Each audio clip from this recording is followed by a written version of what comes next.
इस वीडियो में आपको शायद एक चीज़ समझ में आ जाएगी कि भाई लोग कुछ नहीं बोलते।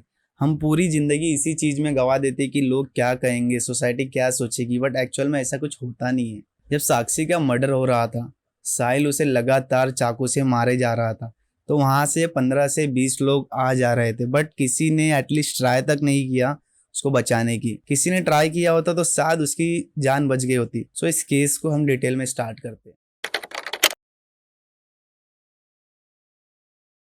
Hello everyone, my name is Ajay Jaiswal and welcome back to my channel. ये केस है दिल्ली से और इसी दिल्ली में एक सोसाइटी है शहबाद डेरी। यहाँ पे मिक्स पॉपुलेशन के लोग रहते हैं, मिडिल क्लास, लोअर क्लास। 27 में मर्डर होने के 24 घंटे पहले ही साहिल ने ये डिसाइड कर लिया था कि आज साक्षी को मारना है। और ये इसलिए हुआ था, 27 मई की रात एक जबरू नाम का शख्स साहिल को कॉल करता है और ये झबरू उसी सोसाइटी में रहता है जहाँ साक्षी रहा करती थी। एक दिन साक्षी झबरू को आकर के बोलती है कि मुझे साहिल बेमतलब परेशान कर रहा है और टॉर्चर भी किया करता है। तो झबरू को यह बात नाक पे लग जाती है कि मेरे सोसाइटी की लड़की को कोई लड़का टॉर्चर कैसे कर रहा है। फिर झबरू साहिल को कॉल करता है और मिलने के लिए बुलाता है। साहिल ऑलरेडी अपने ग्रुप के साथ में होता है, फिर भी झबरू उसे बोलता है कि इस लड़की को परेशान करना बंद कर दे, अदरवाइज अच्छा नहीं होगा, तो अपना अंजाम देख लेना। बट वहाँ पे साहिल ने किसी को कुछ नहीं बोला, वहाँ पे साहिल चुप रहा। लेकिन साहिल ने सोचा कि एक लड़की के वजह से इतना मैटर बढ़ रहा है तो मैं इस लड़की को ही रास्ते से हटा देता हूँ। ये बात मैं अपने मन से नहीं बोल रहा हूँ, ये बात साहिल ने बयान दिया है पुलिस को। तो साहिल ने डिसाइड कर लिया था कि मैं साक्षी को मारूंगा। तो साहिल को उसके बारे में हर एक चीज़ पता थी। तो साक्षी कुछ दिनों से अपने घर पे रहने की वजह अपने फ्रेंड के घर पे रह रही थी। तो वही रोज की तरह नॉर्मली मार्केट आना जाना होता था। बट 28 मई की शाम को साहिल उस गली में उसका वेट कर रहा था। जैसे ही साक्षी वहां पर पहुंचती है तो दोनों में बहस होने लग जाता है। साहिल उतने में ही एक चाकू निकालता है और उसे लगातार मारने लग जाता है। साहिल कंटिन्यू उसे 66 वार देता है एंड साक्षी जगह पर दम तोड़ देती है। लगभग 17 से 20 लोग वहां से आ जा रहे थे, बट किसी ने कुछ नहीं बोला, सिर्फ देखते रहे। साहिल ये सब करने के बाद बड़े ही आराम से वहां से निकल जाता है। उसके चेहरे पर इतना सा भी डर नहीं होता है। उसे पता था कि जब लोग उसे मारते वक्त कुछ नहीं बोले तो वहां से जाते वक्त कौन उसे क्या कहेगा। बट साहिल को यह पता था कि उसके और साक्षी के रिलेशन के बारे में साक्षी के हर एक फ्रेंड को पता है, झबरू को पता है, यहाँ तक कि पूरे सोसाइटी में भी पता है। और साहिल को यह भी अच्छे तरीके से पता था कि इसके बॉडी को देखने के बाद पुलिस को जरा सा भी टाइम नहीं लगेगा ये पता करने के लिए कि साक्षी का कातिल कौन है। तो साहिल मर्डर करने के बाद घर नहीं जाता है, वो दिल्ली के एक रिठाला इलाके में जाता है एंड सबसे पहले तो अपना जो चाकू होता है उसे फेंक देता है ताकि पुलिस को सबूत ना मिले। एंड उसके पास एक फ़ोन होता है, उसे भी वो स्विच ऑफ कर देता है। अब उसे कुछ समझ नहीं आ रहा होता है कि वो क्या करे। घर तो वो जा नहीं सकता था क्योंकि वो भी उस सोसाइटी के नियर बाय रहता था जहाँ पर साक्षी रहती थी। बुलंदशहर में उसकी बुआ रहती थी जो कि यहाँ से 100 किलोमीटर के डिस्टेंस पे था।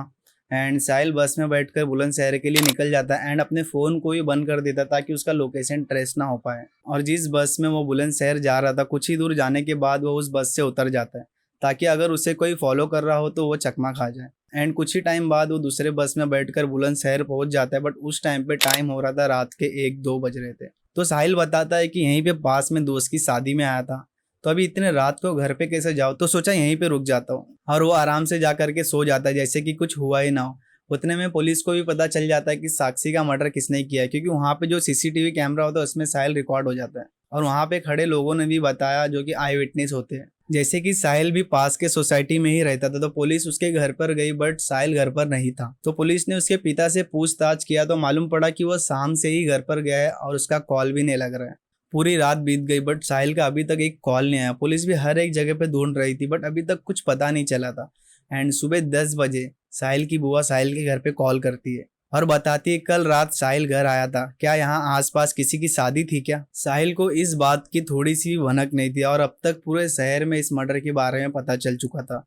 और इत्तेफाक से साहिल के बुआ के घर पे किसी को नहीं पता था। करीब शाम के वक्त पुलिस बुलंदशहर पहुंचती है साहिल के बुआ के घर और साहिल को पकड़ लेती है। और उसका मेडिकल करने के बाद पुलिस उससे अच्छी तरह से पूछताछ करती है तो साहिल अपनी पूरी कहानी बताता है। साहिल 20 साल का है और उसकी पूरी फैमिली दिल्ली में रहती है। वो भी छोटे मोटे काम किया करता था और 1 साल पहले उसने एक नया काम शुरू किया था शहबाद डेरी इलाके में। तो साहिल होम सर्विस के लिए कई बार इसके सोसाइटी में आता जाता रहता, तो दोनों में बातचीत शुरू हो गई थी और दोनों ने एक दूसरे को कांटेक्ट भी शेयर कर दिया और दोनों फिर मिलने भी लगे और दोनों में धीरे धीरे प्यार हो गया। साहिल 20 साल का था और साक्षी 16 साल की थी। ये दोनों काफी ज्यादा खुश थे इस रिलेशनशिप से और साक्षी ने अपने सभी दोस्तों को भी बता दिया था इसके बारे में और अब ये दोनों एक दूसरे के साथ में काफी कंफर्टेबल हो गए थे। फिर एक दिन साक्षी अपने पास्ट के बारे में बताती है साहिल को। साहिल से पहले साक्षी का और एक बॉयफ्रेंड था जिसका नाम था प्रवीण और वो दोनों काफी सीरियस रिलेशनशिप में थे और प्रवीण के बारे में साक्षी के घर पे भी पता था और साक्षी ने उसके नाम का अपने हाथ पे टैटू भी करा रखा था और ये दोनों काफी लंबे टाइम से रिलेशनशिप में थे। प्रवीण की बात सुन के साहिल को बहुत अजीब सा लगा, बट उस टाइम पे साहिल ने कुछ नहीं कहा। वो नॉर्मली अपनी रिलेशनशिप कंटिन्यू करने लगे, बट साहिल के माइंड में कहीं ना कहीं ये बात खटक रही थी और साहिल को ये भी पता चल गया था कि वो लोग चैटिंग वगैरह भी करते और कभी कभार मिलते भी है। ये बात साहिल को बिल्कुल भी पसंद नहीं आई। साहिल गुस्से से साक्षी के पास गया और यह सब पूछने लगा, तो साक्षी ने बताया कि ऐसा कुछ भी नहीं है, हम अभी सिर्फ दोस्त है, टेंशन मत लो। ना इस बात को सुन के साहिल को अपने रिलेशनशिप के बारे में चिंता होने लगी कि ये उस बंदे से बात कर रही है जिसके साथ में ये ऑलरेडी रिलेशनशिप में रह चुकी है और तो और इसके हाथ पे उसके नाम का टैटू भी है। क्या ये इसके साथ में फिर से रिलेशनशिप में आना चाहती है? क्या ये मेरे से ज्यादा इंपॉर्टेंट है? ऐसे ऐसे ख्याल उसके माइंड में आने लगे। फिर साहिल ने साक्षी को धमकाना चालू किया। साहिल ने उससे कहा कि मैं तुम्हें और प्रवीण दोनों को मार दूंगा और साक्षी को साहिल के पास्ट के बारे में पहले से पता था। उसके लिए किसी से भिड़ जाना ये आम बात थी। तो साक्षी ने इससे पीछा छुड़ाने के लिए इससे बातचीत वगैरह कम कर दिया, इससे मिलना जुलना सब बंद कर दिया एंड जब भी दोनों मिलते तो इनके बीच में झगड़ा ही होता। तो इन झगड़ों से तंग आकर के साक्षी ने उससे ब्रेकअप कर दिया। साक्षी एक पूरी बात अपनी एक फ्रेंड को बताती है, तो उसकी फ्रेंड साक्षी को अपने एक फ्रेंड के पास ले जाती है जिसका नाम होता है झबरू, जो कि सेम सोसाइटी में रहता है। और यह सब सुनने के बाद ये बात झबरू के नाक पे लग जाती है कि मेरे सोसाइटी की लड़की को कोई लड़का परेशान कर रहा है। तो झबरू साहिल को कॉल करता है और मिलने के लिए बुलाता है। झबरू, साक्षी और साक्षी की फ्रेंड ये तीनों साहिल से मिलने जाते हैं और साहिल वहाँ पे ऑलरेडी अपने एक ग्रुप के साथ में खड़ा होता है। तो झबरू साहिल को बोलता है कि तू क्यों इसे परेशान कर रहा है, इसे परेशान करना छोड़ दे वरना तेरे साथ में अच्छा नहीं होगा। और इसका ईगो भी इसके बीच में आ जाता है कि कैसे एक लड़की ने एक लड़के को बुला करके मुझे 4 जन के बीच में बेइज्जत किया। तो फिर साहिल प्लान बनाता है और 28 मई की रात को साक्षी का मर्डर कर देता है। इस केस को देखने के बाद मुझे ऐसा लगता है कि लोग कानून से कितना कम डरते हैं, अपने अंजाम की परवाह किए बिना कुछ भी एक्शन ले लेते। इस पे मैं कुछ कमेंट नहीं करना चाहूंगा गाइस, बट आप लोग कुछ बता सकते हो कमेंट में, आप लोग को क्या लगता है।